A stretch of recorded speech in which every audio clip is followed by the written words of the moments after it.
Shalom u'bracha, peace and blessings. This week's Torah reading begins with the word VaEtchanan or VaEtchanan. This is the name of the second Torah reading in Sefer Devarim in the book of Deuteronomy. And VaEtchanan means, and I pleaded, and I begged. It's often translated as I beseeched you. But it was a request that was coming from the very fiber of Moshe's being. Moshe led the children of Israel. He shaped them from a slave nation, and now they were about to enter the promised land.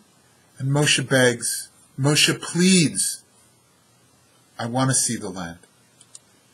And his request, we find the words of his request. Evra na, please let me cross the era es haaretz hatova, and let me see this good land, asher bi'ever hayarden, that is on the other side of the Jordan River. Hahar hatov hazeh, this good mountain, the Halvanon and Lebanon.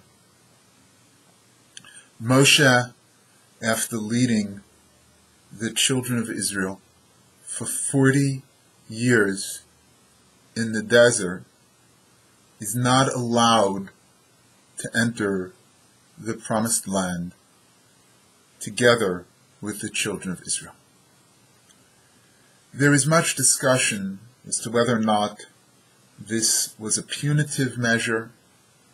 On a pshat level, a simple understanding of the text, it was.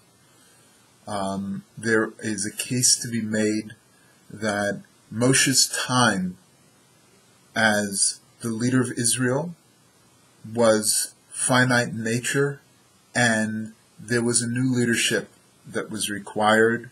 There was a new shepherd that was required. Yoshua was to form them from this military force that other kingdoms feared into a sovereign state, as shopkeepers, as farmers, as diplomats, and no longer as nomads. A very good friend of mine, my education director, Noah Burke, asked the following question. Was Moshe successful? We're winding down the life of Moshe Rabbeinu, and was Moshe successful? And I will argue that Moshe was successful on two levels. Moshe was successful on a myopic level, inasmuch as he met the needs of a specific generation and helped them to craft their legacy in the next generation, and that next generation was to see the promised land. So in the short term, Moshe Rabbeinu was successful in the mission to bring the children of Israel out of Egypt, both physically and spiritually. It took a generation for that to happen, spiritually and emotionally. He was successful in that he helped his generation bring forth a new generation that was even able to achieve more than they were able to achieve. They were able to inherit the promised land. And he was successful inasmuch as his protege, Yoshua, was able to step in and continue with a different leadership style and different strengths that were warranted at the time. But on another level, Moshe Rabbeinu, Moses our teacher, was successful and continues to be successful today. When we refer to a person who is no longer in this world, we will often use the terms Olav HaShalom or Zecher Tzadik Livracha, peace be upon him, or the memory of a righteous person should be for a blessing. We don't use those terms with Moshe Rabbeinu. Why? Because we still continue to learn from the life and the legacy of Moshe Rabbeinu, of Moses, our teacher. We study the Torah which Moshe taught us, and through that, Moshe continues to be a success. And when we analyze Moshe's life, as we're doing right now, we give expression to the fact that Moshe continues to be a success as a teacher. He continues to be a model long after the physical vessel that held his neshama, the physical vessel, his body that held his soul, no longer walks this earth. And so, Chazal, our sages of blessed memory, teach us, Moshe Rabbeinu lo mes, Moshe Rabbeinu never died. Moshe Rabbeinu was not only a success in his time, Moshe continues to be a success each and every day.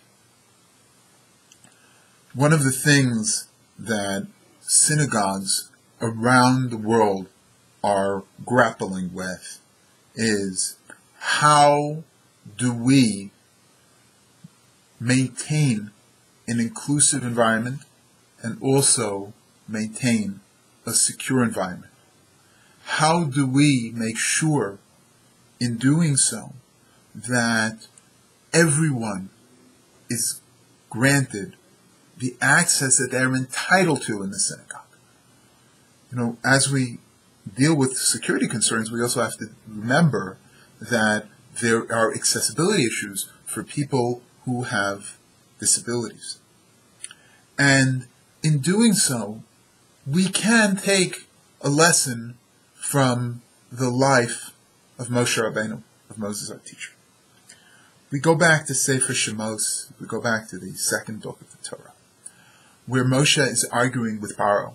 And Paro says, I'll let your menfolk go and service God. And Moshe is adamant. Our men have to come, our women have to come, our elders have to come, our young people have to come, all of them have to worship God. This is a model that our synagogues today need to follow. When a child cries out in services, we shouldn't be annoyed. We should celebrate the reality that our tradition has a future. And it is up to us to figure out how to make our children, because each and every child that walks through the door of the synagogue is a child of the synagogue, how to make our children feel more comfortable in the synagogue.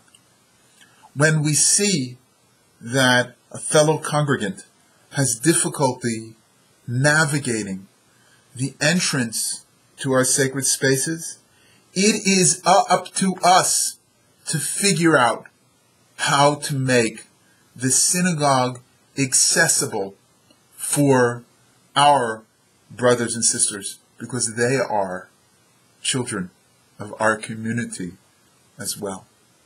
And when we implement the values that Moshe Rabbeinu did so long ago, we demonstrate Moshe Rabbeinu lo mes, Moses has not died. He still walks among us as if he were a living and breathing entity. And as long as we continue to learn from the model of Moshe Rabbeinu, Moses our teacher, Moses continues to be a success to this day. Shabbat Shalom.